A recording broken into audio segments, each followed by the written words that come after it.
షబ్బబ్బా ఎప్పటి నుంచి చూస్తున్నాను ఫోన్ అలా మాట్లాడుకునే కూర్చుంటున్నారండి. అంతేనా? ఇంకా ఏమనంటే ఆఫీస్ ఫోన్లో ఆ ఫోన్ ఈ ఫోన్ మాట్లాడుతున్నాను. అదేండి ఏమైనా మాట్లాడొచ్చు కదా కూర్చొని. సరే బాత్ మే ఫోన్ కరెంగే. ఇందాక నుంచి ఫోన్లో మాట్లాడుతున్నాను, లోపలికి వెళ్ళిపోయి పడుకున్నాను కాసేపు. వచ్చినా ఫోనే మాట్లాడుకుని కూర్చుంటున్నాను. కాదు ఏంటండి ఇలా ఫోన్ మాట్లాడుకుని ఉండే నాతో ఏమైనా మాట్లాడొచ్చు కదండి సరదాగా. మాట్లాడాలి. 3 షరతులు పెడతాను. 3 షరతులు పెట్టేసి నాతో మాట్లాడతావా? చెప్పు.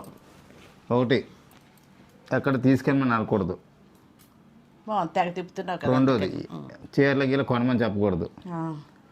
మెయిన్ 3, ఎవరి మీద చాడీ చెప్పకూడదు. నా దగ్గర చెప్పు, నేను కూర్చొని మాట్లాడతాను నీతో, ఫోన్లో మాట్లాడకుండా. బాబు అలాగ రాత్రంతా కూడా పడుకోకుండా ఫోన్లోనే మాట్లాడుకో. నాకు వంటగదిలో పని ఉంది. చాలే వెళ్ళి షరతులు పెట్టి మాట్లాడతారట.